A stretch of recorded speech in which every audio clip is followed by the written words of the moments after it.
The Legend of Ruby Sunday, the seventh and penultimate story in Doctor Who's 14th series of the revamp and written by Russ T Davies. Now, this was a story where I technically read what the big reveal was going to be before I actually saw the episode. So, okay, it was mildly spoiled for me. However, I will say this.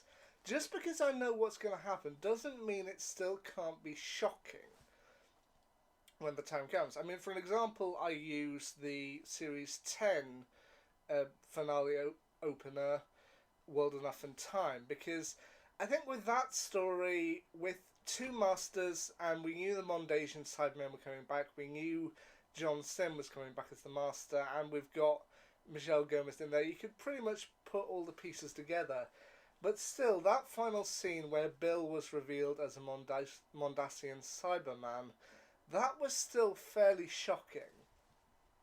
Just horrifying, just to think of what they would have gone, what they went through in order to get to that point. So, stories, even if I know what's going to happen, they can still be shocking, and this one fit that bill for me perfectly. Because as I said, I did read what the kind of big reveal was going to be, but they still, the atmosphere they did of it, and they built it up, and then when it finally came, it was truly mwah. So the 15th Doctor, played once again by Ncuti Gatwa, he takes his companion Ruby Sunday, played by Millie Gibson, to Unit Tower in London, where they end up meeting up with several unit personnel, including Gemma Redgrave's Kate Stewart, Rose Noble, played once again by Yasmin Finney, Colonel Ibrahim, played once again by Alexander Devrient, and the Vlinks, voiced by Nicholas Briggs. The Doctor is there because he says that he's got two things he wants the unit to try and find out about. One is if they can use their technology and their various things, resources, in order to try and find out who Ruby's birth mother really is. Like, who left her outside the church on Christmas Eve 2004. To which Una agrees to give it a try. The other thing that the Doctor wants them to try and find out is who exactly the mystery woman is, who they've been seeing all throughout time, played by Susan Twist. Because Susan Twist has been appearing pretty much in every episode for the past series. She first appeared in Wild Blue Yonder, where she was kind of like a maid for Sir Isaac Newton. She popped up again as a band person, or a person who joined Ruby's band in the church on Ruby Road. In Space Babies, she was shown to be a member of the crew who abandoned the space station. In the Devil's Cord, she was a tea woman. She was an ambulance in Boom. Basically, the list goes on and on. She appeared in every single episode this past series, and the Doctor wants to try and find out who she is. Like, who is this mysterious woman and why is she there? To which Unit reveals they actually already know from the images who this woman is. This woman is tech genius Susan Triad, played once again by Twist. And apparently this, as revealed by Russ T Davies, this was actually linked back to the Giggle, when Shirley Ann Bingham revealed that the new technology they were using was Triad.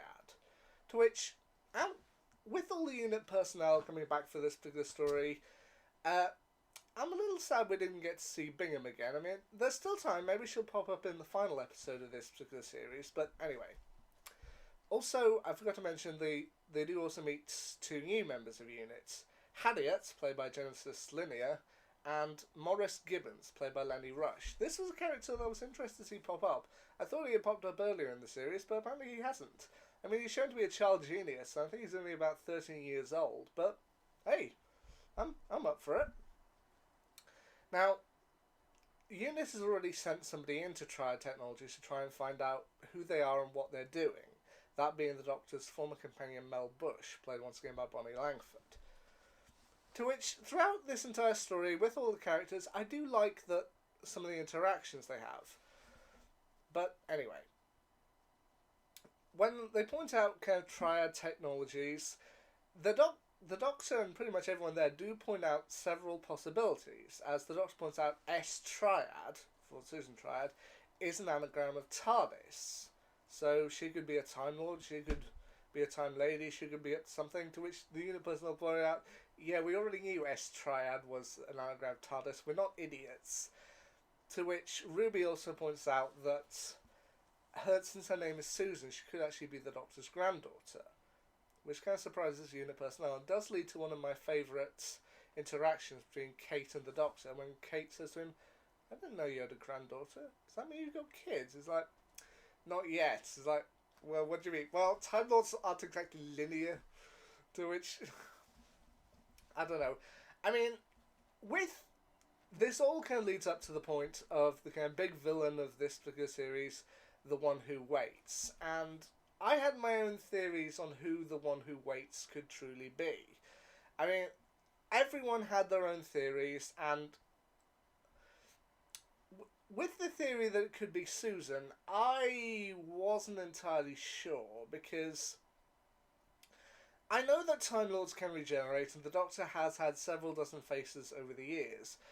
But for me, if it was going to be Susan, I felt they would either use Carol Ann Ford, as she is currently the oldest surviving member of the Doctor Who family, or at least she was part of the first TARDIS crew, and she's the only one who's left now that we lost William Russell several weeks ago.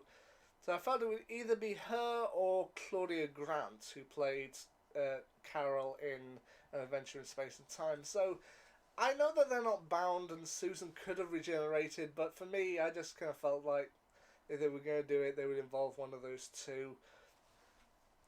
As for the One Who Waits, I had a few theories myself, to which the two that I'll mention here. One, I thought it could possibly be the Trickster, because with Rusty Davies back at the helm, I kind of felt like the Trickster would be a really good possibility. Trickster was an ardent foe of the Doctor's companion Sarah Jane Smith throughout the Sarah Jane adventures until Elizabeth Sladen sadly passed away.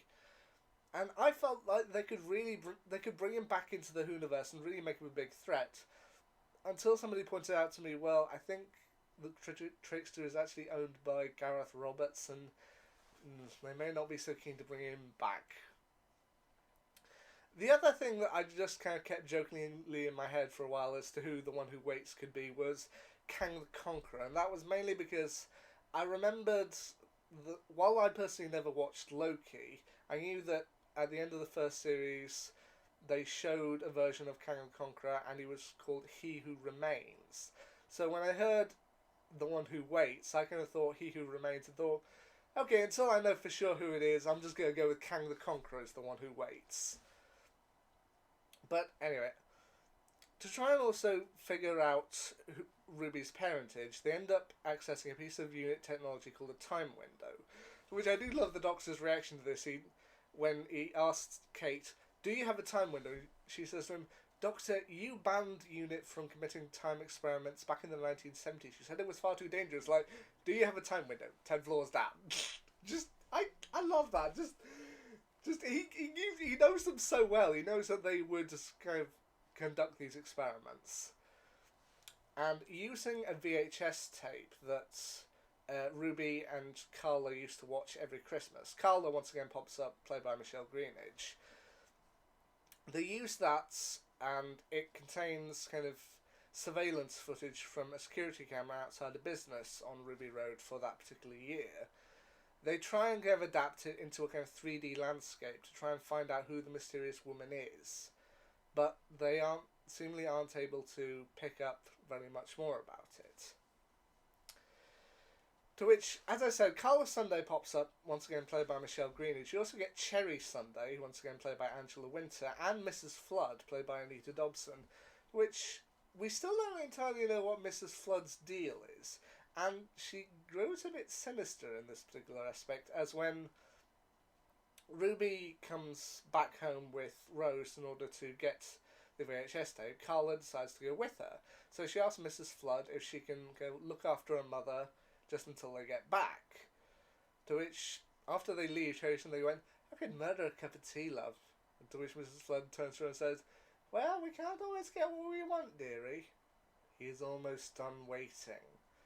To which we know that something is up with Mrs. Flood, but Still, there's still time to figure it out. And is she a bit more sinister than we thought? But anyway. This ultimately ends up in a big climax where the Doctor kind of talks to Susan Triad to try and see if she is his granddaughter. And eventually, through that and analysis from units, they find out that she's not. Susan is actually completely human. But that doesn't mean she isn't still being manipulated. And what they ultimately reveal is it's the overarching villain for this particular season is a member of the Pantheon of Discord. Pantheon of Discord was mentioned back in the Sarah Jane Adventures and also throughout this particular season, and they reference several previous Doctor Who monsters and villains, and also a few new ones that we haven't heard about. For example, they mentioned that the Toymaker is the god of games, the Trickster is the god of traps. As I said, I thought it was a trickster at first, but turns out I was wrong. Maestro, who we met earlier in the season, is the god of music. Reprobate is of spite. The Mara is the kind of god of beasts. The Incensor is the god of disaster. And then we finally get the big reveal as to who Susan Triad is. Because she had rebranded from Triad Technologies to Susan Triad Technologies. And then you see the name gradually get shorter and shorter. It goes from S Triad Technologies, or Susan Triad Technologies, Susan Technologies, Susan Tech, Sue Tech. Now, for those who don't know, Sue Tech was a villain faced by the Fourth Doctor back in the 1975 serial, The Pyramids of Mars, where Tom Baker's Doctor and Sarah Jane Smith, played by Elizabeth Sladen, faced off against Sutek, who was trapped in a pyramid on Mars and using his abilities to influence things on Earth. And he is revealed to be the god of death.